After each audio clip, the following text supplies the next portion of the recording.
नमस्कार दोस्तों, स्वागत है आप सभी का हमारे चैनल केवल एकेडमी पर। देखिए, हमारा ये घटना चक्र के राज्य व्यवस्था एवं शासन के टॉपिक का डिस्कशन चल रहा था, जहां पर फिलहाल अपने इस लेक्चर में हम लोग बात करेंगे अनुसूचियों के बारे में। यह चैप्टर महत्वपूर्ण इस संदर्भ में है क्योंकि हमने देखा है कि हमारे संविधान में कुल मूलतः 12 अनुसूचियाँ हैं और यह सभी अनुसूचियाँ जो है किसी न किसी विषय से ही संबंधित है। यानी कि जैसे पहली सूची हो गई वह राज्य और संघ राज्य क्षेत्रों से संबंधित हो गई, तीसरी सूची जो हो गई वह शपथ और प्रतिज्ञान के प्रारूपों से संबंधित हो गई, तो चौथी सूची जो है वह भारत एवं संघ राज्य क्षेत्रों के राज्यसभा में प्रतिनिधित्व के विवरण से संबंधित हो गई। तो इस प्रकार से प्रत्येक सूची जो है वह किसी न किसी विषय से संबंधित है। तो यहाँ पर हम इसी संदर्भ में इस पूरे के पूरे चैप्टर को कंप्लीट करने वाले हैं। तो चलिए शुरुआत कर लेते हैं। शुरुआत करें इसके पहले थोड़ी सी मूल बातें जान लीजिए। हमारे संविधान में या हमारे मूल संविधान में जो सूचियाँ थी वह थी मूलतः 8, यानी कि संविधान के आरंभ में जो सूचियों की संख्या थी वह थी 8। बाद में कुछ संशोधनों के माध्यम से इन सूचियों की जो वर्तमान संख्या है यह बढ़ कर के हो गई है 12, जिसमें से 9वीं अनुसूची को जोड़ा गया था संविधान के प्रथम संशोधन अधिनियम के माध्यम से, यानी कि 1951 में ही। 10वीं अनुसूची को जोड़ा गया था। यह किससे संबंधित है 10वीं अनुसूची, बताइए? दल परिवर्तन के आधार पर निर्भरताओं से संबंधित है ना। तो 10वीं सूची को दल परिवर्तन वाला अधिनियम कब लाया गया था? संशोधन 52वां संशोधन था ना। तो 10वीं अनुसूची को जो है संविधान के 52वें संशोधन अधिनियम 1985 के माध्यम से जोड़ा गया था। वहीं 11वीं अनुसूची को जो है 1992 में जोड़ा गया था 73वें संविधान संशोधन अधिनियम के माध्यम से। तो 1992 में ही, यानी कि 1992 में ही 74वें संविधान संशोधन अधिनियम के माध्यम से 12वीं अनुसूची को हमारे संविधान में जोड़ा गया था। ठीक है, 74वीं अनुसूची या 12वें अनुसूची में क्या है? तो 12वें अनुसूची में नगर पालिकाओं के अधिकार, प्राधिकार और उनके दायित्व हैं। कुल मिलाकर के 12वीं अनुसूची के तहत नगर पालिकाओं को 12 विषयों से संबंधित अधिकार प्रदान किए गए हैं। तो वहीं अगर बात करें पंचायतों को कितने अधिकार प्रदान किए गए हैं 11वीं अनुसूची के अंतर्गत, तो 29 विषयों पर कार्य करने का अधिकार जो है वह पंचायतों को प्रदान किया गया है। तो फिलहाल चलिए डिस्कशन की शुरुआत कर लेते हैं। हाँ, थोड़ा सा शेड्यूल जो आप लोगों को कल दिया गया था उसमें कुछ परिवर्तन किया गया है। पहले हम एक विषय को पूरा का पूरा कंप्लीट करेंगे, ठीक है, उसके बाद दूसरा विषय उठाएंगे। हालांकि टेस्ट सीरीज का डिस्कशन आपका चलता रहेगा। आर्थिकी का लेक्चर आज आपको नहीं मिलेगा, आर्थिकी का लेक्चर आपको कल से मिलना शुरू हो जाएगा, ठीक है। तो चलिए डिस्कशन को शुरू करते हैं, चलते हैं प्रश्नों की तरफ और शुरुआत कर लेते हैं। पानी आ गया है। चलिए, पहला प्रश्न है कि भारतीय संविधान में कुल अनुसूचियां हैं A12, B16, C8 या D10। तो वर्तमान में हमारे भारतीय संविधान में अनुसूचियों की जो कुल संख्या है वह है 12, ठीक है, कि 8, 12, ठीक है। मूल संविधान में हमारे अनुसूचियों की संख्या थी 8 और वर्तमान में अनुसूचियों की संख्या बढ़ करके हो गई है 12, यानी कि जो सही आंसर है वह है ऑप्शन नंबर ए, ठीक है। नेक्स्ट, भारतीय संविधान में 9 अनुसूचियां, डायरेक्ट आंसर कर लेते हैं। हमारे भारतीय संविधान में कुल मिलाकर के 12 अनुसूचियां हैं। नेक्स्ट, निम्नलिखित कथनों पर विचार कीजिए। पहला, भारत के संविधान में 20 भाग हैं। दूसरा, भारत के संविधान में कुल 390 अनुच्छेद हैं। तीसरा, भारत के संविधान में 9वीं, 10वीं, 11वीं और 12वीं अनुसूचियों को संविधान संशोधन तो अधिनियम द्वारा जोड़ा गया। उपरोक्त कथनों में से कौन सा सही है? ऑप्शन है ए 1 और 2, बी केवल 2, सी केवल 3 या डी 1, 2 और 3। इन दोनों के संदर्भ में पिछले लेक्चर्स के डिस्कशन में हमने देखा है। तो जो सही आंसर है वह है ऑप्शन नंबर सी, 9वीं अनुसूची को जो है कब जोड़ा गया था? 9वीं अनुसूची को प्रथम संविधान संशोधन अधिनियम 1951 के माध्यम से जोड़ा गया था, जिसमें जमीन आदि से संबंधित कानून थे। मतलब ऐसे कानूनों को रखा गया था जो कि न्यायालय के क्षेत्राधिकार से बाहर रहे। तो 10वीं अनुसूची दल परिवर्तन से संबंधित है, जिसको कि संविधान के 52वें संविधान संशोधन अधिनियम के माध्यम से वर्ष 1985 में जोड़ा गया था। 11वीं अनुसूची जो है यह पंचायतों से संबंधित है और उनके अधिकारों और प्राधिकारों और दायित्वों के बारे में उपबंध करती है, और इसके अंतर्गत पंचायतों को 29 विषयों पर कार्य करने का अधिकार प्रदान किया गया है। तो वहीं 12वीं अनुसूची जो है यह नगर पालिकाओं के अधिकार, प्राधिकार और दायित्वों से संबंधित है। इसको भी, इन दोनों को यानी कि 11वीं और 12वीं अनुसूची को 1992 में जोड़ा गया था। क्रमशः 11वीं अनुसूची को 73वें संविधान संशोधन अधिनियम के माध्यम से, तो 12वीं अनुसूची को 74वें संविधान संशोधन अधिनियम के माध्यम से। 12वीं अनुसूची के 74वें संविधान संशोधन 12वीं अनुसूची के अंतर्गत आने वाले नगर पालिकाओं के अधिकार, प्राधिकार और दायित्वों के अंतर्गत कुल 12 विषयों को शामिल किया 12 कह रहा हूँ मैं, सॉरी, बार 18 विषयों को शामिल किया गया था। ठीक। और बात करें अगर हमारे संविधान के कुल एक मिनट रुकिए, चलिए, अगर बात करें हम लोग संविधान में उपस्थित कुल अनुच्छेदों के बारे में, तो वह जो है नंबरिंग के हिसाब से 395 है, और अगर उनकी काउंटिंग यानी कि गणना की जाए तो उनकी संख्या लगभग 465 से अधिक है। ठीक है, जबकि हमारे संविधान के कुल भाग हैं 22। ठीक, तो चलिए चलते हैं सीधा अगले प्रश्न पर। यहाँ पूछा जा रहा है कि भारतीय संविधान की निम्न दी गई अनुसूचियों में से कौन सी एक राज्यों के नाम की सूची तथा उनके राज्य क्षेत्र का ब्यौरा देती है? ए पहली, बी दूसरी, सी तीसरी या डी चौथी। चलिए, तो जो सही आंसर है इसका वह है ऑप्शन नंबर ए। भारतीय संविधान की प्रथम अनुसूची के अंतर्गत राज्य और उनके राज्य क्षेत्रों के बारे में बताया गया, मतलब राज्यों के नाम हैं उसमें, और साथ ही साथ उन राज्यों का क्षेत्र विस्तार कितना तक है यह भी बताया गया है हमारे संविधान की प्रथम अनुसूची में। अब जबकि प्रथम अनुसूची में राज्यों के नाम और उनके क्षेत्रों का उल्लेख है, तो यदि किसी भी राज्य के नाम में कोई परिवर्तन करना होगा, किसी भी नए राज्य को जोड़ना होगा, या किसी भी नए राज्य के क्षेत्र में कोई परिवर्तन करना होगा, तो संविधान के प्रथम अनुसूची में संशोधन करना अनिवार्य होगा कि नहीं होगा, बताइए। बिल्कुल सही, उस सूची में परिवर्तन करना अनिवार्य होगा, यानी कि प्रथम अनुसूची में परिवर्तन करना अनिवार्य होगा जब भी राज्यों के संदर्भ में किसी भी प्रकार का नया प्रावधान किया जाता है। फिर चाहे तो नए राज्यों को जोड़ा जाए, नए राज्यों को, वर्तमान राज्यों के क्षेत्र को परिवर्तित किया जाए, उनके नाम को परिवर्तित किया जाए। ठीक है, तो सभी के बारे में देख लेते हैं। प्रथम अनुसूची में राज्यों, संघ राज्य क्षेत्रों के नाम एवं उनके राज्य क्षेत्र के विस्तार का ब्यौरा दिया हुआ है। दूसरी अनुसूची में संवैधानिक प्राधिकारियों के वेतन के बारे में उपबंध है। तो तीसरी अनुसूची में संवैधानिक प्राधिकारियों के शपथ के प्रारूप में बात की गई है। और चौथी अनुसूची में राज्यसभा में सीटों के या राज्यसभा में स्थानों के आवंटन के बारे में बात की गई है। किसको आवंटित किया जाता है? राज्यों को। ठीक है, तो राज्यसभा में राज्यों के स्थानों का आवंटन की बात कही गई, या राज्यसभा में किस राज्य की कितनी सीट होगी, इस संदर्भ में प्रावधान किया गया है हमारे संविधान की चौथी अनुसूची में।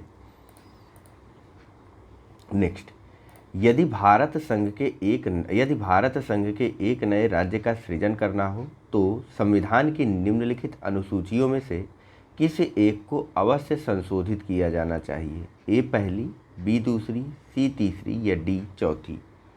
डायरेक्ट कर सकते हैं, ऑप्शन नंबर ए जो है यह सही हो जाएगा, क्योंकि यह राज्य एवं संघ राज्य क्षेत्रों के नाम और उनके राज्य क्षेत्रों के बारे में बताती है। तो दूसरी अनुसूची संवैधानिक प्राधिकारियों के वेतन आदि के बारे में उपबंध करती है। तीसरी सूची जो है यह शपथ के प्रारूप के बारे में बताती है। और चौथी अनुसूची जो है यह राज्यों के राज्यसभा में स्थानों के आवंटन को निर्धारित करती है। भारत के संविधान की चौथी अनुसूची विवेचित करती है ए राज्यसभा में स्थानों के आवंटन को, बी राजनीतिक दलबदल को, सी पंचायत व्यवस्था को या डी भाषाओं को। सही आंसर है ऑप्शन नंबर ए, राज्यसभा में स्थानों के आवंटन को चौथी अनुसूची विवेचित करती है। नेक्स्ट है कि भारतीय संविधान की तृतीय अनुसूची में निम्न में से क्या उपबंधित है। पहला, संघ के मंत्री के लिए पद की शपथ का प्रारूप। तीसरी अनुसूची की बात हो रहा है कि तीसरी अनुसूची में क्या है, ठीक है। संघ के मंत्री के लिए पद की शपथ का प्रारूप। दूसरा, उच्चतम न्यायालय के मुख्य न्यायाधीश द्वारा ली जाने वाली शपथ का प्रारूप। तीसरा, भारत के राष्ट्रपति के लिए पद की शपथ का प्रारूप। और चौथा, संसद के सदस्यों द्वारा ली जाने वाली शपथ का प्रारूप। नीचे कूट के माध्यम से आपको सही उत्तर देना। अभी तक आपने पढ़ा कि इसमें शपथ दिया हुआ है तीसरी अनुसूची में, किसके किसके शपथ का प्रारूप दिया हुआ है यह बताना है अब आपको यहाँ पर। ए 1 2 3, बी 2 3 4, सी 2 1 2 4 या डी 1 2 3 4। बहुत आसान है। देखिए, हमने और आपने पहली अनुसूची को कहीं नहीं पढ़ा है बस इतना पढ़ा है कि इसमें संवैधानिक प्राधिकारियों के शपथ आदि के प्रारूप के बारे में बात कही गई है, ठीक है। अब राष्ट्रपति के बारे में तो हमने पढ़ा है, और राष्ट्रपति के शपथ का प्रारूप सीधे सीधे आर्टिकल 60 में लिखा हुआ है। तो जो संविधान लिख रहा था वो पागल थोड़ी ना था कि दो जगह जो है एक ही चीज़ लिख देगा, नहीं ना। तो यह तीसरी अनुसूची में शामिल नहीं है। बाकी के बारे में हमें पता नहीं है, तो जो नहीं पता है वो सही कर दीजिए उसको। 1 2 4 देखिए है कहीं दिख रहा है, ये ऑप्शन नंबर सी जो है यह सही हो जाएगा। 3 चूँकि गलत है यह हम श्योर है, क्योंकि राष्ट्रपति के शपथ के प्रतिक्रिया, राष्ट्रपति का शपथ जो है वह हमारे संविधान के अनुच्छेद 60 में सीधे सीधे लिखा गया है कि किस प्रारूप में किस प्रकार से राष्ट्रपति शपथ लेगा। बस बात खत्म। अगर तीसरा अगर गलत भी हो जाता है तो ए बी डी यह 3 के तीनों अपने आप गलत हो जाएंगे, ऑप्शन नंबर सी सही हो जाएगा, ठीक है। तो आइए देखते हैं किनके किनके शपथ के बारे में प्रावधान किया गया है हमारे संविधान की तीसरी अनुसूची में। सबसे पहले संघ के मंत्रियों के बारे में, संसद के निर्वाचन के जो अभ्यर्थी होते हैं उनके बारे में, संसद के सदस्यों के बारे में, उच्चतम न्यायालय के न्यायाधीश और भारत के नियंत्रक एवं महालेखा परीक्षक यानी कि कैग के बारे में, किसी राज्य के मंत्री के बारे में, राज्य विधानमंडल के निर्वाचन के लिए नामांकित या अभ्यर्थी के बारे में, राज्य विधानमंडल के सदस्यों के बारे में और उच्च न्यायालय के न्यायाधीश के बारे में। नेक्स्ट सूचियां हैं, इनको आपको सुमेलित करना है। एक तरफ विभिन्न अनुसूची हैं और दूसरी तरफ उनसे संबंधित विषय हैं। ए चतुर्थ भूमि सुधार, बी षष्ठम भाषा, सी अष्टम राज्यसभा या डी नवम जनजातीय क्षेत्र। कूट है ए 1 2 3 4, बी 2 3 4 1, सी 3 4 2 1 या डी 4 2 1 3। चलिए बहुत आसान है। चौथी अनुसूची जो है हमने देखा राज्यसभा में सीटों के आवंटन से संबंधित है। 8वीं अनुसूची हम सभी को पता है कि यह भारत की मान्य 22 भाषाओं से संबंधित है। 9वीं अनुसूची किससे संबंधित है बताइए। 9वीं अनुसूची जो है यह भूमि सुधार अधिनियम से संबंधित है। यह प्रथम संशोधन अधिनियम के अंतर्गत लाई गई थी। और सबसे अंत में जो 6वीं अनुसूची है यह और मिजोरम जैसे राज्यों क्षेत्रों से संबंधित है, ठीक है। इनके जनजातीय क्षेत्रों से संबंधित है। तो कौन सा हमारा यहाँ पर विकल्प जो है वह सही हो जाएगा, आइए जरा देखते और पहचानते हैं। पहले का हो जाएगा तीसरा और ऑप्शन नंबर सी, मतलब एक डिकोड कर लीजिए, आपका सही आंसर हो जाएगा 3 4 2 1। ऑप्शन नंबर सी जो है यह सही है। फिर से देख लीजिए, हमारे संविधान की चौथी अनुसूची जो है राज्यसभा में स्थानों के आवंटन से संबंधित है। तो 6वीं अनुसूची AMTM यानी कि असम, मेघालय, त्रिपुरा, मिजोरम राज्यों के जनजातीय क्षेत्रों में प्रशासन से संबंधित है। 8वीं अनुसूची में भाषाओं के बारे में प्रावधान किया गया है। तो 9वीं अनुसूची में भूमि सुधार अधिनियम आदि के बारे में उपबंध किया गया है। नेक्स्ट यह भी सूचियां हैं, इनको भी आपको सुमेलित करना है नीचे दिए गए कूट के माध्यम से। 7वीं अनुसूची भाषाएं, बी 8वीं अनुसूची दल परिवर्तन के आधार पर निर्भरता, सी 9वीं अनुसूची विधायी शक्तियों का वितरण, या डी 10वीं अनुसूची कुछ अधिनियमों का विधि मान्यकरण। कूट है ए 3-1-2-4, बी 2-3-4-1, सी 3-1-4-2 या डी 4-2-1-3। चलिए, जो सही आंसर होगा वह क्या होगा बताइए, आइए करके देखते हैं। सॉरी, देखिए 7वीं अनुसूची में जो है विधायी शक्तियों का वितरण बताया गया है राज्य और संघ के बीच, और साथ ही साथ समवर्ती सूची भी दी हुई। मतलब 7वीं अनुसूची में 3 सूचियाँ दी हुई हैं, संघ सूची, राज्य सूची और इसके अलावा समवर्ती सूची। समवर्ती सूची ऐसी सूची होती है जिस पर संघ और राज्य दोनों कानून बना सकते हैं, लेकिन यदि कानूनों में किसी भी प्रकार के टकराव की स्थिति आती है संघ और राज्य सूची के मध्य, तो जो संघ सूची होगी वह प्रभावी होगी। वर्तमान में अगर इनके अंतर्गत आने वाले कानूनों की बात करें या प्रविष्टियों की बात करें, तो संघ सूची के अंतर्गत लगभग 98 विषय शामिल हैं, तो वहीं राज्य सूची के अंतर्गत लगभग 66 विषय शामिल हैं और समवर्ती सूची के अंतर्गत लगभग 47 विषय शामिल किए गए हैं। वर्तमान की बात कर रहा हूँ ना, संघ सूची के समवर्ती सूची के अंतर्गत जो है 52 विषय शामिल किए गए हैं। ठीक है, और राज्य सूची के अंतर्गत वर्तमान में 66 नहीं 59 हो गया। मैं फिर से बता देता हूँ, संघ सूची के अंतर्गत वर्तमान में कुल 98 विषय हैं, राज्य सूची के अंतर्गत वर्तमान में कुल 59 विषय हैं और समवर्ती सूची में वर्तमान में कुल बताइए कितने हैं, 52 विषय शामिल किए गए हैं। तो फिलहाल हम लोग यहाँ पर इसकी बात नहीं कर रहे थे, फिलहाल हम लोग देखिए इसको सुमेलित करने का प्रयास कर रहे थे। 7वीं अनुसूची में विधायी शक्तियों का वितरण बताया गया है संघ, राज्य और केंद्र के बीच। 8वीं अनुसूची जो है यह भाषाओं से संबंधित है। 9वीं अनुसूची जो है यह कुछ अधिनियमों के विधि मान्यकरण से संबंधित है। तो सबसे अंत में 10वीं अनुसूची जो है यह दल परिवर्तन से संबंधित है। तो कौन सा विकल्प हमारा सही हो जाएगा? ए का 3 देखिए 2 हो गया, ए और सी सॉर्ट आउट हो गया, बी का 1 दोनों में वही है। अब सी का 4 ऑप्शन नंबर सी सही हो जाएगा, 3 1 4 2। फिर से एक बार देख लीजिए। 7वीं अनुसूची जो है यह विधायी शक्तियों के वितरण से संबंधित है। 8वीं अनुसूची भाषाओं से संबंधित है। 9वीं अनुसूची कुछ अधिनियमों के विधि मान्यकरण से संबंधित है और 10वीं अनुसूची जो है यह दल परिवर्तन के आधार पर निर्योग्यता या निरर्हता को प्रावधानित या फिर उपबंधित करती है। 1985 में 10वीं अनुसूची को संविधान में जोड़ा गया था 52वें संविधान संशोधन अधिनियम के माध्यम से। यहाँ पर भी सूचियाँ हैं, इनको भी आपको दिए गए कूट की सहायता से ही सुमेलित करना है। ऑप्शन है ए 7वीं अनुसूची भाषाएं, बी 8वीं अनुसूची दल परिवर्तन के आधार पर निरर्हता, सी 9वीं अनुसूची संघ राज्य तथा समवर्ती सूचियां या डी 10वीं अनुसूची कुछ अधिनियमों का विधि मान्यकरण। कूट है ए 4-2-1-3, बी 3-1-2-4, सी 2-3-4-1 या डी 3-1-4-2। थोड़ा सा ना तबीयत अभी पूरी तरीके से सही नहीं हो पाई है, इसीलिए लाइव नहीं पढ़ाया जा रहा है।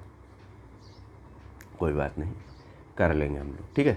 तो देखिए 7वीं अनुसूची जो है यह विधायी शक्तियों के वितरण से संबंधित है, जो कि संघ राज्य एवं समवर्ती सूची के मध्य विभाजित है। 8वीं अनुसूची विभिन्न भाषाओं से संबंधित है। तो 9वीं अनुसूची जो है यह संबंधित है कुछ अधिनियमों के विधि मान्यकरण से, और सबसे अंत में जो 10वीं अनुसूची है यह दल परिवर्तन से संबंधित है या दल परिवर्तन के आधार पर निरर्हता से संबंध रखती है। तो ए का 3 यानी कि पहला और चौथा जो है ए बी और डी, देखिए बी का 1, सी का 4, ऑप्शन नंबर डी जो है यह सही हो जाएगा, ठीक है।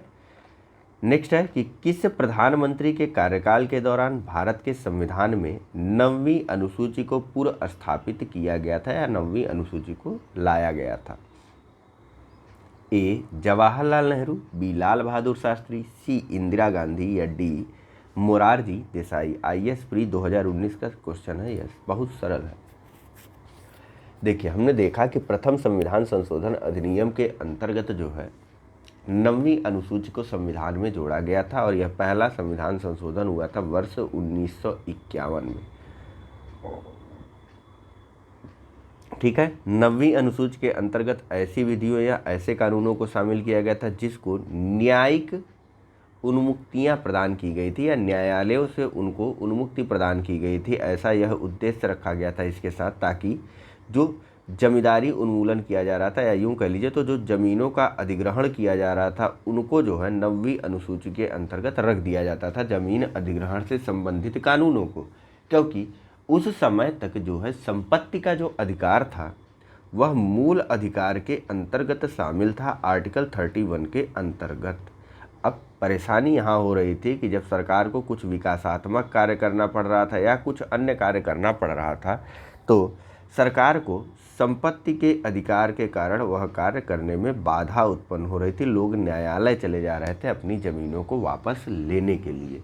तो सरकार ने इन ज़मीनों को अधिग्रहण करने के लिए, साथ ही साथ जमींदारी से संबंधित विभिन्न सुधारों को लागू करने के लिए सरकार को पहले ही संविधान के लागू होने के प्रथम वर्ष के अंतर्गत ही जो है संवैधानिक संशोधन करना पड़ा, जिसको कि बोला गया संविधान का प्रथम संवैधानिक संशोधन अधिनियम 1951।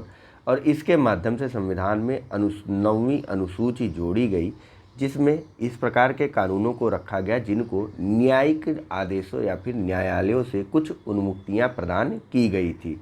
ठीक है, हालांकि बाद में R.A. कोहेलो, ठीक है, यह बात याद रखिएगा, I.R. कोहेलो ये है, तो I.R. कोहेलो बनाम तमिलनाडु के मामले में सुप्रीम कोर्ट ने वर्ष 2007 में यह डिसीजन दिया था कि भैया ऐसा है ना कि 9वीं अनुसूची में आप देख रहे हैं हम बहुत सारे विषयों को शामिल करते चले जा रहे हैं, तो 9वीं अनुसूची की भी अब न्यायिक समीक्षा की जा सकती है, बशर्ते वह संविधान के अनुच्छेद 21, 14 या 19 का यदि उल्लंघन कर रहे हो, या फिर यूं कह लीजिए तो संविधान के आर्टिकल 14, 19 और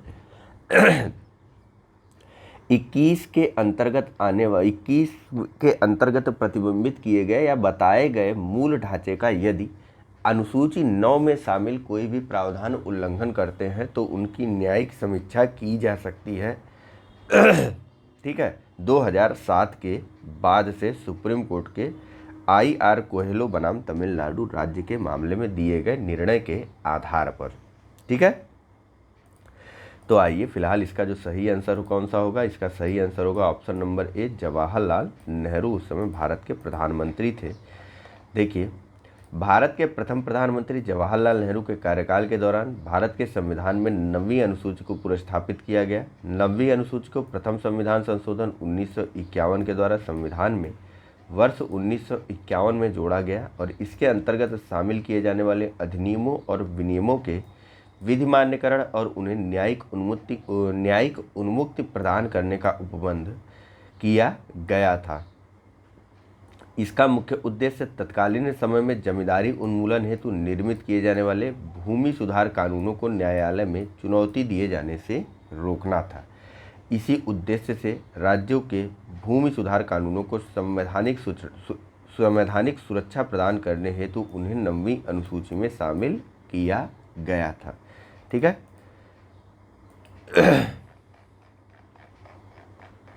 नेक्स्ट, राज्य भूमि सुधार अधिनियमों को संवैधानिक सुरक्षा प्रदान करने हेतु सम्मिलित किया गया। ए 7वीं अनुसूची में, बी 9वीं अनुसूची में, सी 8वीं अनुसूची या डी 10वीं अनुसूची में।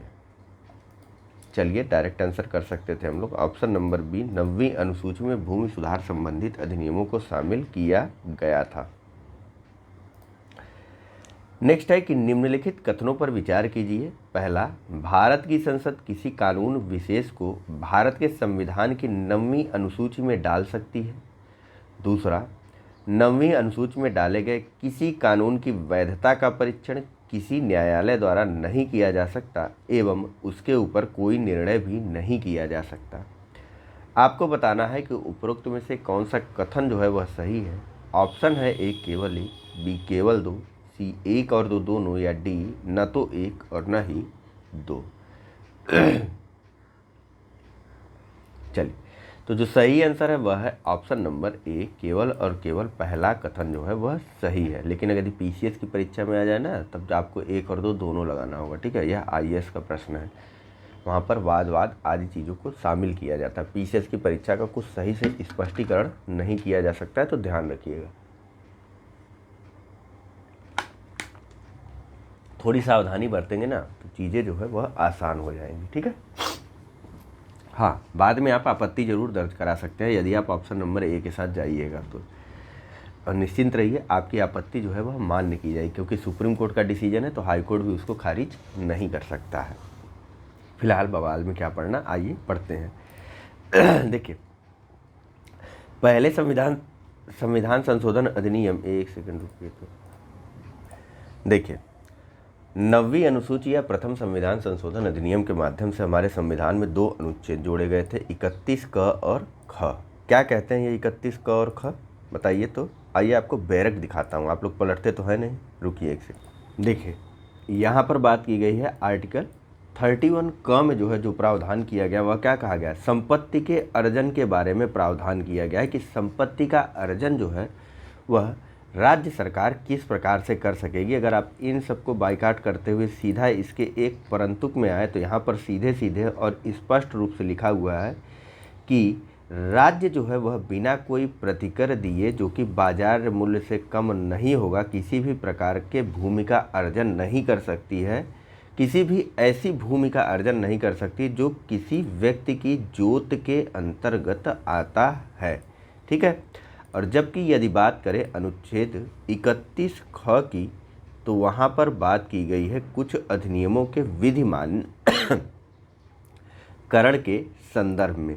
ठीक है, देखिए, अनुच्छेद 31 क में अंतर्विष्ट उपबंधों की व्यापकता पर प्रतिकूल प्रभाव डाले बिना 9वीं अनुसूची में विनिर्दिष्ट अधिनियमों और विनियमों में से उनके उपबंधों में से कोई भी इस आधार पर शून्य या कभी शून्य हुआ नहीं समझा जाएगा कि वह अधिनियम, विनियम या उपबंध इस भाग के, यानी कि आर्टिकल 31 के किसी भाग के किन्हीं उपबंधों द्वारा प्रदत्त अधिकारों में से किसी से असंगत है, यानी कि विधि के मान्यकरण से संबंधित यह प्रावधान करता है आर्टिकल 31 ख।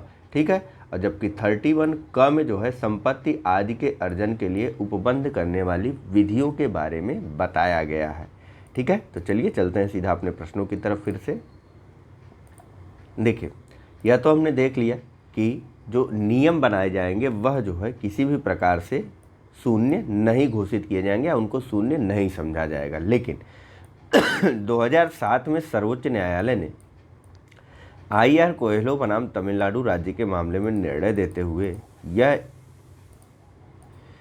यह स्पष्ट किया था कि यदि 9वीं अनुसूची जो है यद्यपि विधि विशेष से संबंधित है और संसद को 9वीं अनुसूची में विधि विशेष को शामिल करने का अधिकार पर भी प्रदान किया गया है, लेकिन यह 9वीं अनुसूची न्यायिक समीक्षा के दायरे से बाहर नहीं है।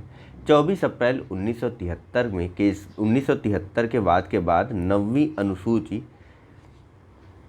में शामिल किए गए विधियों की न्यायिक समीक्षा इस आधार पर की जाएगी क्योंकि वे अनुच्छेद 21, 14 और 19 में प्रतिबिंबित संविधान के मूल ढांचे की अवधारणा का यदि उल्लंघन करेंगे।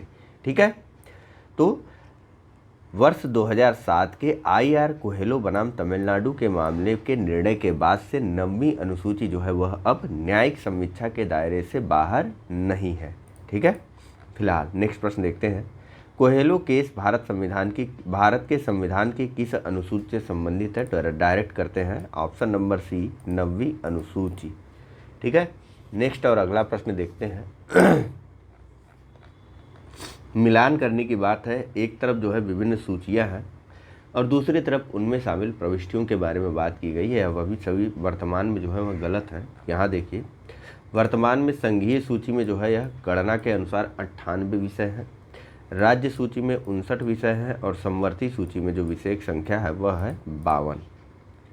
नेक्स्ट, भारत के संविधान के अंतर्गत आर्थिक योजना का विषय है ए राज्य सूची में, बी संघ सूची में, सी समवर्ती सूची में या डी किसी सूची में निर्दिष्ट नहीं है।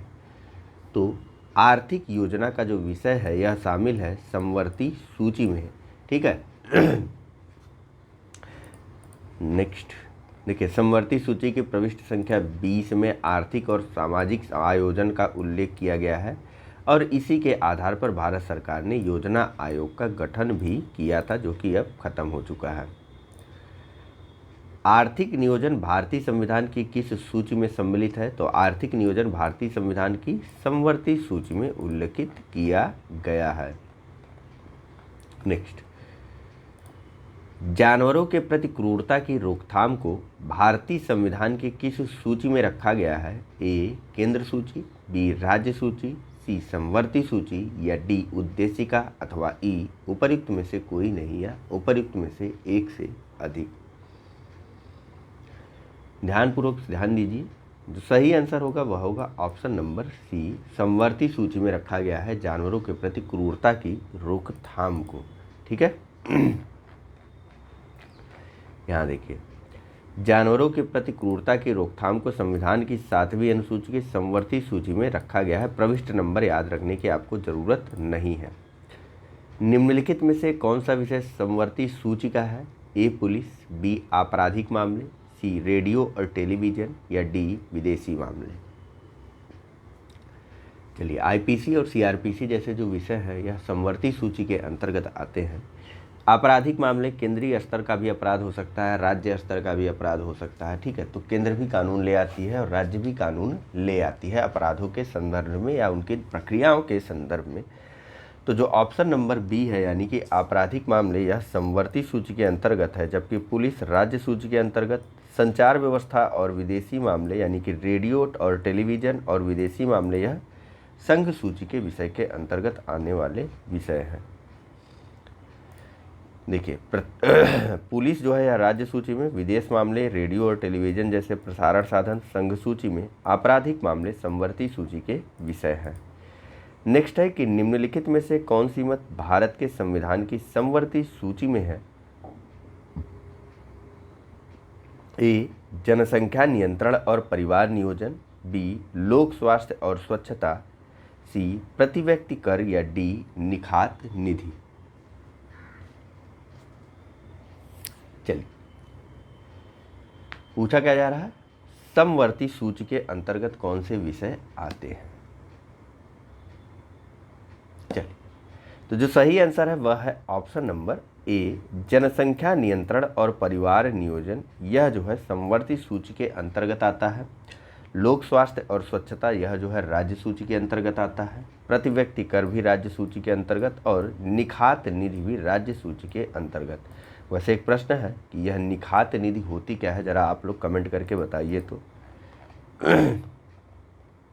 नेक्स्ट है कि निम्नलिखित में से कौन सा सही सुमेलित नहीं है? सार्वजनिक स्वास्थ्य एवं स्वच्छता राज्य सूची, बी जनगणना संघ सूची, सी राज्यसभा में सीटों का बंटवारा द्वितीय अनुसूची या डी दल बदल विरोध 10वीं अनुसूची। शुरू से करते आ रहे हैं हम लोग। राज्यसभा में सीटों का बंटवारा जो है यह 4थी अनुसूची में दिया गया है, जबकि दूसरी अनुसूची में बात की गई है जो संवैधानिक प्राधिकारी और अधिकारी होते हैं इनके वेतन आदि के बारे में, ठीक है। बाकी अन्य सभी सही सुमेलित हैं। ध्यान दीजिएगा कि जनसंख्या नियंत्रण और परिवार नियोजन तो समवर्ती सूची में है, लेकिन जो जनगणना है यह संघ सूची का विषय है, ठीक है। और वहीं सार्वजनिक स्वास्थ्य एवं स्वच्छता जो है यह राज्य सूची का विषय है। चलिए,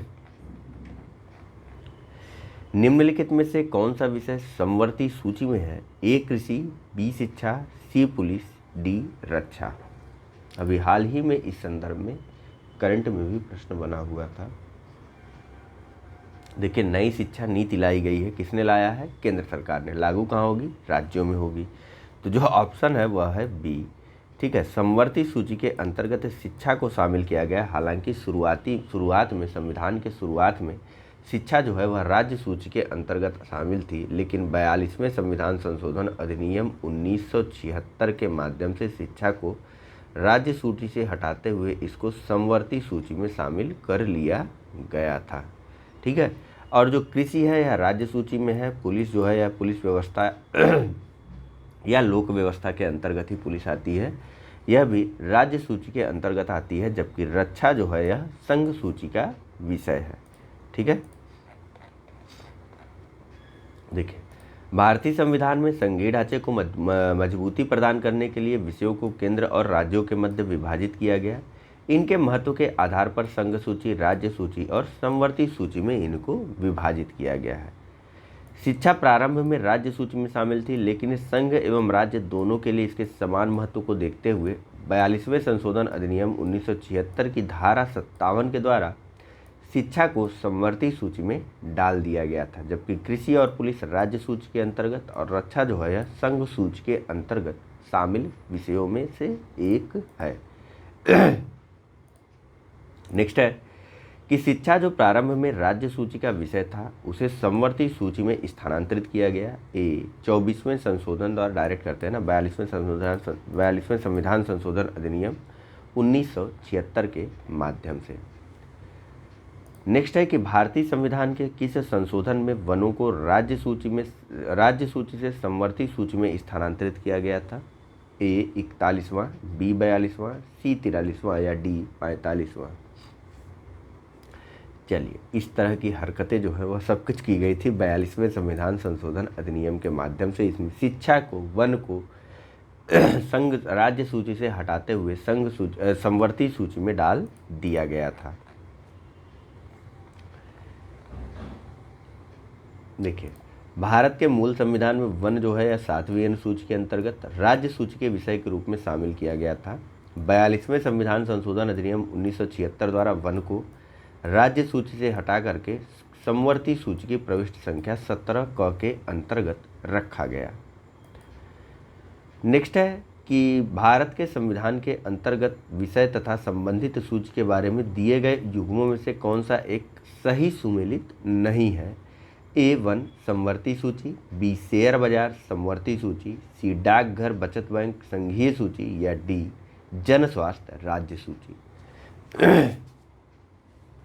चलिए, जो सही आंसर है वह है ऑप्शन नंबर B शेयर बाजार जो है यह एक संघीय सूची का विषय है, न कि समवर्ती सूची का। बाकी सभी सही सुमेलित है। वन जो है यह समवर्ती सूची का विषय है, डाकघर बचत बैंक संघीय सूची का और जन स्वास्थ्य जो है या लोक स्वास्थ्य जो है यह राज्य सूची के विषय के अंतर्गत आता है। ठीक है, हमारे संविधान में बताया गया था ना आपको, विधायी शक्तियों का वितरण कहाँ से कहाँ तक किया गया है? अनुच्छेद 245 से 255 के मध्य। कौन सा भाग होगा यह जरा कमेंट करके बताइए तो आप लोग। ठीक है, चलिए चलते हैं अगले प्रश्न पर। दिए गए कूट के माध्यम से इन दोनों सूचियों को सुमेलित करना है। चलिए सूचियां देखते हैं पहले। ऑप्शन है A केंद्र सूची, पुलिस और सार्वजनिक व्यवस्था, B राज्य सूची, अंतरिक्ष अनुसंधान, C समवर्ती सूची, जनगणना या D अवशिष्ट विषय या समवर्ती सूची, जनसंख्या नियंत्रण और परिवार नियोजन। कूट है A 3-1-4-2, B 2-3-1-4, C 1-2-3-4 या D 4-1-2-3।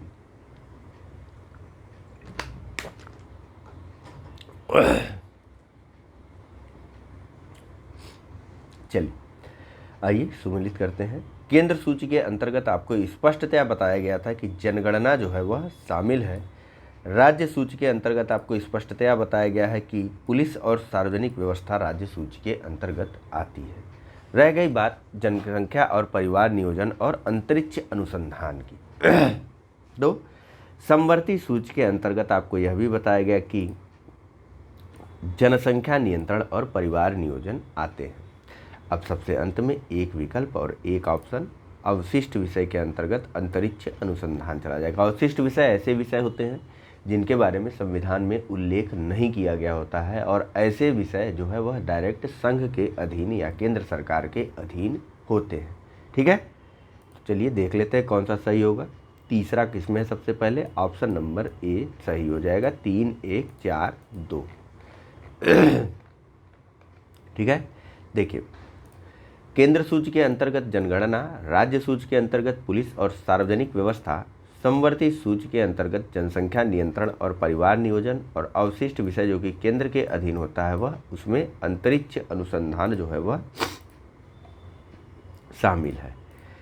नेक्स्ट है कि भारतीय संविधान के निम्नलिखित में से कौन से प्रावधान शिक्षा पर प्रभाव डालते हैं? पहला, राज्य की नीति के निदेशक तत्व। दूसरा, ग्रामीण और शहरी स्थानीय निकाय। तीसरा, 5वीं अनुसूची। चौथा, 6वीं अनुसूची। पांचवा, 7वीं अनुसूची। निम्नलिखित कूटों के आधार पर आपको सही उत्तर का चयन करना है। ऑप्शन है ए केवल 1 और 2, बी केवल 3 और 4 और 5, सी केवल 1, 2 और 5, या डी 1, 2, 3, 4, 5 यानी कि उपरोक्त सभी। चलिए देखिए, आराम से सोचिए। नीति निदेशक तत्वों के अंतर्गत भी शिक्षा के बारे में बात की गई होगी कहीं न कहीं, क्योंकि राज्य को कल्याणकारी राज्य बनाने का उद्देश्य रखा जाता है। यदि आपको नहीं याद है कहाँ पर बात की गई है, ठीक है।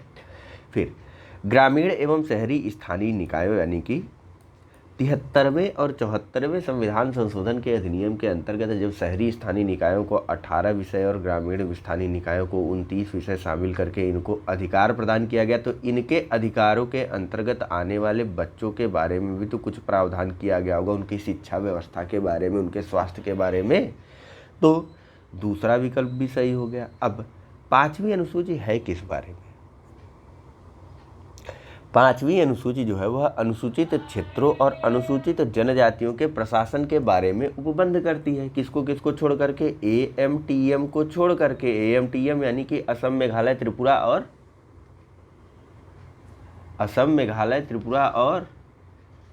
आपके लिए प्रश्न है, ठीक है।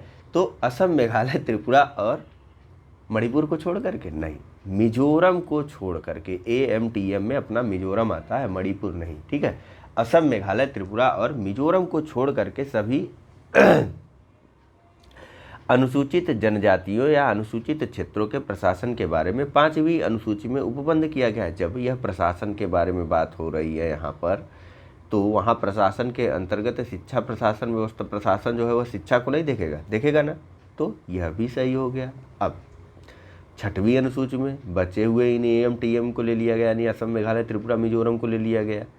इनके जनजातीय क्षेत्रों के प्रशासन के बारे में बात की गई। तो जब 5वीं में का वाला प्रशासन जो है वह शिक्षा व्यवस्था को देखेगा, तो क्या 6वीं अनुसूची में आने वाला प्रशासन जो है वह शिक्षा व्यवस्था को नहीं देखेगा? बिल्कुल देखेगा, तो यह भी सही हो गया। 7वीं अनुसूची के अंतर्गत आने वाली समवर्ती सूची में स्पष्टतया शिक्षा के बारे में प्रावधान किया गया है। हो गई बात खत्म। तो सही आंसर ऑप्शन नंबर डी है। एक जनरलाइज प्रश्न था, आप आसानी से कर सकते थे। आपको निश्चित रूप से किसी को भी अनुच्छेद नहीं याद होंगे, ठीक है। तो फिलहाल नीति निदेशक तत्वों के अनुच्छेद 45 और ग्रामीण एवं शहरी स्थानीय निकायों यानी ग्रामीण स्थानीय निकायों के अंतर्गत आने वाले अनुच्छेद 243G या फिर 243(6) और आर्टिकल 243B या आर्टिकल 243W में शिक्षा के व्यवस्था से संबंधित अधिकार जो है या प्रावधान किए गए हैं। अनुच्छेद 45 जो है यह नीति निदेशक तत्वों के अंतर्गत आने वाले बच्चों के शैशव पूर्व देखभाल एवं 6 वर्ष तक की आयु की शिक्षा का उपबंध करती है। और पंचायतों को अनुच्छेद 243G के अंतर्गत और नगर पालिकाओं को 243, कुछ खास नहीं है, ठीक है। वही जनरलाइज करके आप लोगों को कन्फ्यूज किया जाएगा, सिंपल है। आर्टिकल 243 में जो है पंचायतों की शक्तियों और उनके अधिकारों और दायित्वों के बारे में बात की गई है। और आर्टिकल 243 या 243W में नगर पालिकाओं के अधिकारों, दायित्वों और प्राधिकारों के बारे में बात की गई है, जिसमें शिक्षा भी या शिक्षा का प्रबंध भी शामिल है, ठीक है। चलिए नेक्स्ट देखते हैं अगला प्रश्न। पूछा जा रहा है कि भारत के संविधान की निम्नलिखित में से कौन सी एक अनुसूची में दल बदल विरोधी कानून विषयक प्रावधान है? ए दूसरी अनुसूची, बी 5वीं अनुसूची, सी 8वीं अनुसूची या डी 10वीं अनुसूची। शुरू से बात करते आ रहे हैं, दल बदल विरोधी कानून विषयक प्रावधान जो है हमारे संविधान में पहली बार जोड़े गए थे वर्ष 1985 में 52वें संविधान संशोधन अधिनियम के माध्यम से 10वीं अनुसूची के साथ साथ आगे चल करके इस 10वीं अनुसूची में 1991 कह रहा हूँ 2003 में 91वें संविधान संशोधन अधिनियम के माध्यम से थोड़ा बहुत परिवर्तन भी किया गया था। यानी कि 52वां संविधान संशोधन अधिनियम और 91वां संविधान संशोधन अधिनियम, यह दोनों दल बदल पर रोक लगाने से संबंध रखते हैं, तो ध्यान में रखिएगा, ठीक है। और साथ ही साथ 91वें संविधान संशोधन अधिनियम के माध्यम से एक अन्य भी प्रावधान किया गया था। इसमें केंद्र और राज्यों में मंत्रिपरिषद के आकार को भी सीमित किया गया था। नहीं, लोग बना देते थे, एक सरकार बनी, गठबंधन की सरकारों का दौर चल रहा था, मजबूरीवश 50 मंत्री बन रहे, 60 मंत्री बन रहे एक छोटे से राज्य सिक्किम में भी, तो इसको भी सीमित किया गया लगभग 15% के आस पास। अभी देखेंगे जब इसके बारे में हम लोग पढ़ना शुरू करेंगे, फिलहाल तो वहाँ पहुँचे। तो नेक्स्ट, भारतीय संविधान के किस अनुसूची में दल बदल विरोधी कानूनों को रखा गया? तो भारतीय संविधान की 10वीं अनुसूची में दल बदल विरोधी कानूनों को रखा गया है।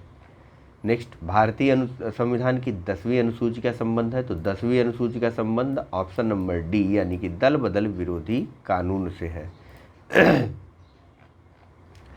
नेक्स्ट, सेम प्रश्न की भारतीय संविधान की 10वीं अनुसूची का संबंध है, तो 10वीं अनुसूची का संबंध दल बदल प्रतिरोध विधायन से है।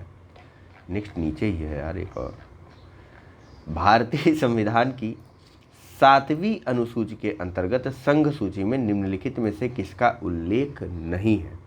ए बैंकिंग, बी बीमा, सी जनगणना या डी गैस। चल, संविधान की 7वीं अनुसूची के अंतर्गत आने वाली संघ सूची में गैस जो है यह शामिल नहीं है। गैस जो है यह राज्य सूची का विषय है, ध्यान रखिएगा। जबकि बैंकिंग, बीमा और जनगणना किस सूची का विषय है बताइए? बैंकिंग, बीमा और जनगणना संघ सूची के विषय हैं, ठीक है। देखिए यहाँ पर बैंकिंग, बीमा एवं जनगणना जो है यह संघ सूची के विषय है। गैस जो है यह राज्य सॉरी यार क्या किया जाए बताइए। गैस जो है यह राज्य सूची में सम्मिलित विषय है। उल्लेखनीय है कि गैस और गैस सकर्म और प्राकृतिक गैस राज्य में विक्रय पर कर राज्य सूची में है, जबकि प्राकृतिक गैस के उत्पाद पर शुल्क जो है यह संघ सूची के अंतर्गत आता है, ठीक है। मतलब जो सेल टैक्स है वह राज्य सूची के अंतर्गत शामिल है और जो प्रोडक्शन टैक्स है वह जो है संघ सूची के अंतर्गत आता है, ठीक है, गैसों से संबंधित। नेक्स्ट है कि निम्नलिखित में से कौन सा विषय भारतीय संविधान की संघ सूची से संबंधित नहीं है? ए रक्षा, बी वैदेशिक मामले, सी रेलवे या डी कृषि। कृषि जो है वह राज्य सूची का विषय है, न कि संघ सूची का। विदेशी मामले, रक्षा और रेलवे पुलिस नहीं, पुलिस आ जाएगा लोक व्यवस्था में, और लोक व्यवस्था जो है यह राज्य सूची के अंतर्गत आती है। तो रेलवे पुलिस जो है वह राज्य सूची के अंतर्गत आएगी, ठीक है। अभी आगे जस्ट प्रश्न भी आएगा तो ध्यान में रखिएगा अपने। चलिए देखिए नेक्स्ट प्रश्न देखते हैं। पूछा जा रहा है कि भारतीय संविधान की 7वीं अनुसूची के अंतर्गत राज्य सूची में निम्न में से किसका उल्लेख है? तो डायरेक्ट कर ले, रेलवे पुलिस का राज्य सूची में उल्लेख है। शिक्षा जो है यह समवर्ती सूची के अंतर्गत आती है। विद्युत जो है यह किस सूची में जाएगी? विद्युत भी जो है यह समवर्ती सूची के अंतर्गत जाती है, ठीक है। और वन जो है यह समवर्ती सूची का विषय है, ठीक है। वन और शिक्षा को 42वें संविधान संशोधन अधिनियम 1976 के माध्यम से राज्य सूची से हटाते हुए समवर्ती सूची में रखा गया था, ठीक है। तो ध्यान में रखते चलिएगा। देखिए शिक्षा, विद्युत और वन जो है यह समवर्ती सूची में शामिल है, जबकि रेलवे पुलिस राज्य सूची का विषय है। रेलवे जबकि संघ सूची का विषय है। देखिए विद्युत के उपभोग या विक्रय पर कर जो है यह राज्य सूची के अंतर्गत आता है, ठीक है। जैसे गैस वाला था अपना। निम्न में से कौन राज्य सूची में शामिल है? ए रेलवे पुलिस, डायरेक्ट करें रेलवे पुलिस। निगम कर या कारपोरेट टैक्स किस में आता है? बताइए। निगम कर जो है यह संघ सूची में, जनगणना संघ सूची में, और आर्थिक एवं सामाजिक नियोजन जो है यह समवर्ती सूची के अंतर्गत आता है। नेक्स्ट है कि पंचायती राज विषय निम्नलिखित में से किस सूची में सम्मिलित है? ए संघीय सूची, बी राज्य सूची, सी समवर्ती सूची, या डी अवशिष्ट सूची। देखिए, पंचायती राज जो है यह कहाँ पर रहेगा? राज्यों के अंतर्गत आएगा, तो यह राज्य सूची के अंतर्गत शामिल विषय है। ठीक है। नेक्स्ट, निम्नलिखित में से कौन सा विषय भारतीय संविधान की 7वीं अनुसूची की सूची 3 की समवर्ती सूची में शामिल है? ए दंड प्रक्रिया, बी पुलिस, सी कारागार, या डी लोक व्यवस्था। चलिए, पुलिस क्लियर है, राज्य सूची के अंतर्गत। लोक व्यवस्था क्लियर है, राज्य सूची के अंतर्गत। कारागार भी जो है वह राज्य सूची के अंतर्गत आता है। बच गया दंड प्रक्रिया या आपराधिक मामले, यह समवर्ती सूची के अंतर्गत आती हैं, जिसके अंतर्गत संघ और के राज्य जो है दोनों ही अपने अपने कानून बना सकते हैं। हालांकि टकराव की स्थिति में संघ का कानून मान्य होगा। देखिए, रेलवे पुलिस हो चाहे ग्राम पुलिस हो, सभी जो है वह राज्य सूची के अंतर्गत आते हैं। विवाह विच्छेद और गोद लेना संविधान की 7वीं सूची में निम्नलिखित के अंतर्गत सम्मिलित किए गए हैं। ए सूची 1 केंद्र सूची, बी सूची 2 राज्य सूची में, सी सूची 3 समवर्ती सूची में, या डी तीनों में से किसी भी सूची में नहीं। तो विवाह विच्छेद और गोद लेने की प्रक्रिया जो है हमारे संविधान की 3री अनुसूची यानी कि समवर्ती सूची में शामिल किया गया विषय है। ठीक है। नेक्स्ट, सरकारों द्वारा शुल्क एवं कर लगाने का अधिकार संविधान की किस अनुसूची में उल्लिखित है? ए 6वीं अनुसूची, बी 7वीं अनुसूची, सी 9वीं, या फिर डी 11वीं। 6वीं अनुसूची हम सबको पता है, जनजातीय क्षेत्रों के असम, मेघालय, त्रिपुरा, मिजोरम यानी कि AMTM क्षेत्रों राज्यों के कुछ जनजातीय क्षेत्रों को छोड़ करके अन्य सभी जनजातीय क्षेत्रों के प्रशासन से संबंधित है। 9वीं अनुसूची हमको पता है कि यह जो है कुछ विषयों के कुछ विधियों के उन विधि मान्यकरण से संबंधित है, उनको न्यायिक उन्मुक्तियां प्रदान करते हुए अंडर द आर्टिकल 14, 21 और 19। और वहीं 11वीं अनुसूची जो है यह पंचायती राज या ग्रामीण क्षेत्रों के स्थानीय प्रशासन से संबंध रखती है। बच गया एक जिसमें 3 अलग अलग सूचियां हैं। पहली सूची है संघ की, दूसरी सूची है राज्य की, तीसरी सूची है समवर्ती की। तो इसमें कहीं न कहीं तो शुल्क और कर लगाने के अधिकारों की बात की गई होगी, तो यानी कि ऑप्शन नंबर बी सही हो जाएगा। ठीक है। नेक्स्ट, भूमि सुधार डैश के विषयों के अंतर्गत है?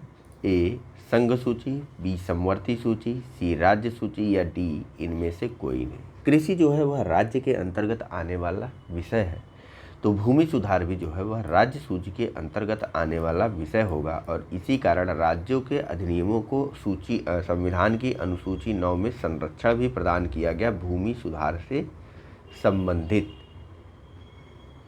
नेक्स्ट, पूछा जा रहा है कि भारत के संविधान की किस अनुसूची के अधीन जनजातीय भूमि का खनन के लिए भारत के संविधान के किस अनुसूची के अधीन जनजातीय भूमि का खनन के लिए निजी पक्षकारों को अंतरण अकृत और शून्य घोषित किया जा सकता है? तो अनुसूचित जनजातीय भूमि की बात की जा रही है। जनजातीय भूमि 3री और 5वीं अनुसूची में किस अनुसूची में आएंगे? इन्हीं दो में से बताइए। जनजातीय भूमियाँ जो है वह 5वीं अनुसूची के अंतर्गत आती हैं, क्योंकि बाकी दिए हुए जो 2 विकल्प हैं जिनमें एक 9वीं अनुसूची भी है और एक 12वीं अनुसूची भी है, लेकिन 9वीं अनुसूची सभी राज्यों के भूमि सुधारों से संबंधित है, तो 12वीं अनुसूची जो है नगरों के स्थानीय प्रशासन यानी कि नगर पालिकाओं के प्रशासन से संबंधित है। तो बच गया क्या? एक ही क्षेत्र बचता है, एक ही ऑप्शन बचता है, ऑप्शन नंबर बी AMTM वाला, असम, मेघालय, त्रिपुरा, मिजोरम वाला। देखिए, 1997 में उच्चतम न्यायालय या सुप्रीम कोर्ट की 3 सदस्यीय पीठ ने समता बनाम आंध्र प्रदेश राज्य एवं अन्य के बारे में निर्णय देते हुए कहा था कि जनजातीय भूमि को राज्य सरकार या उसकी एजेंसी द्वारा निजी खनन कंपनियों को पट्टे पर दिया जाना संविधान की 5वीं अनुसूची के अंतर्गत अकृत और शून्य घोषित किया जाएगा। नेक्स्ट, वहाँ 5वीं अनुसूची में प्रावधान किया गया है ना कि ग्राम सभा की अनुमति के बाद जो है पट्टे पर दिया जाएगा जो छोटे खनन क्षेत्र होंगे या जो छोटे अयस्कों वाले खनन क्षेत्र होंगे। जब हम 5वीं अनुसूची को आप पढ़िएगा, कभी टाइम मिलेगा निकाल करके, या मेंस के डिस्कशन में आराम से देखेंगे। भारत के संविधान की किस अनुसूची में विभिन्न राज्यों में अनुसूची, इसमें भी अभी आगे बात की गई है, ठीक है, तो निश्चिंत रहिए। भारत के संविधान की किस अनुसूची में विभिन्न राज्यों में अनुसूचित क्षेत्रों के प्रशासन और नियंत्रण के लिए विशेष उपबंध है? तो 6वीं और 5वीं अनुसूची के बारे में बात की गई है, जनजातीय क्षेत्रों के प्रशासन के बारे में। इसमें से इन दोनों में से कौन सा एक है? ऑप्शन नंबर बी 5वां है, ठीक है। नेक्स्ट है कि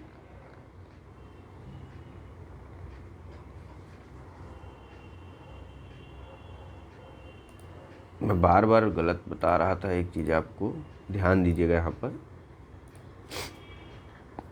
इसीलिए कहते हैं फ्लो में नहीं चलना चाहिए। असम, मेघालय, त्रिपुरा और मिजोरम राज्यों के जनजातीय क्षेत्रों के प्रशासन के बारे में जो उपबंध किया गया है वह 6वीं अनुसूची में किया गया है, जबकि 5वीं अनुसूची में जो है असम, मेघालय, त्रिपुरा और मिजोरम के अनुसूचित जनजातीय क्षेत्रों के प्रशासन को छोड़ करके बात की गई।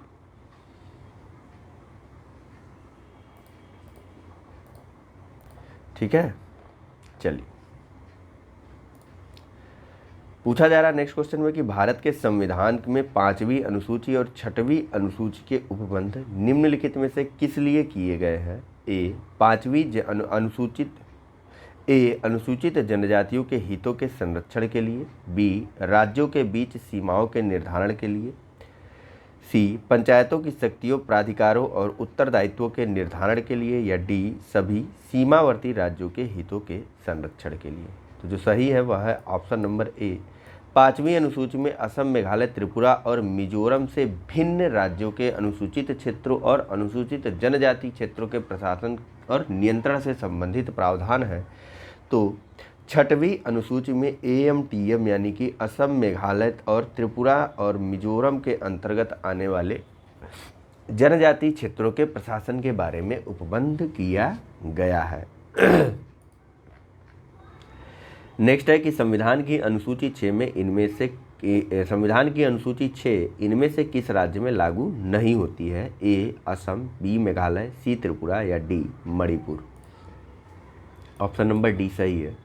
असम, मेघालय, त्रिपुरा और मिजोरम है, न कि मणिपुर है, ठीक है। यह चारों राज्य जो है वह संविधान की 6वीं अनुसूची के अंतर्गत आते हैं, या इन चारों राज्यों के जो क्षेत्र जनजातीय क्षेत्र है वह संविधान की 6वीं अनुसूची के अंतर्गत आते हैं। नेक्स्ट है पूछा जा रहा भारतीय संविधान की 6वीं अनुसूची निम्नलिखित में से किन राज्यों के जनजातीय क्षेत्रों के प्रशासन से संबंधित है? तो देखते हैं। Option number B Meghalaya, Tripura, Mizoram और असम के जनजातीय क्षेत्रों से संबंधित है संविधान की 6वीं अनुसूची। नेक्स्ट,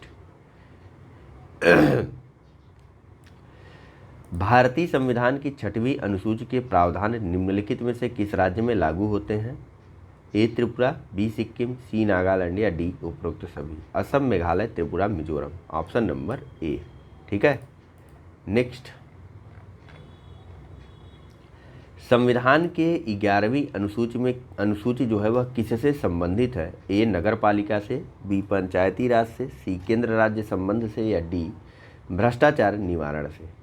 देखिए, संविधान की 11वीं अनुसूची जो है वह पंचायती राज से संबंधित है, जिसको कि हमारे संविधान में 73वें संविधान संशोधन अधिनियम 1952 के माध्यम से जोड़ा गया था। कुल 29 विषय इसमें शामिल है, जैसे कि मत्स्य उद्योग, पेयजल, गरीबी उन्मूलन कार्यक्रम, परिवार कल्याण, महिला एवं बाल विकास, सार्वजनिक वितरण प्रणाली आदि चीज़ों को शामिल किया गया है, जिन पर आदि ऐसे 29 विषयों को शामिल किया गया है जिन पर पंचायतें जो है वह विधि बना सकती हैं।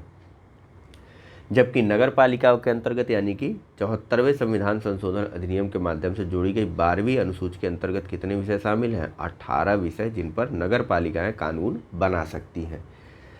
भारत के संविधान की 11वीं अनुसूची में कितने विषय हैं? तो 11वीं अनुसूची में कुल 29 विषय हैं। इसी के साथ यह चैप्टर जो है वह समाप्त होता है। नेक्स्ट चैप्टर के बारे में हम अपने अगले लेक्चर में बात करेंगे। तो thank you very much for discussion. Channel को लाइक, सब्सक्राइब और शेयर करना मत भूलिएगा। धन्यवाद।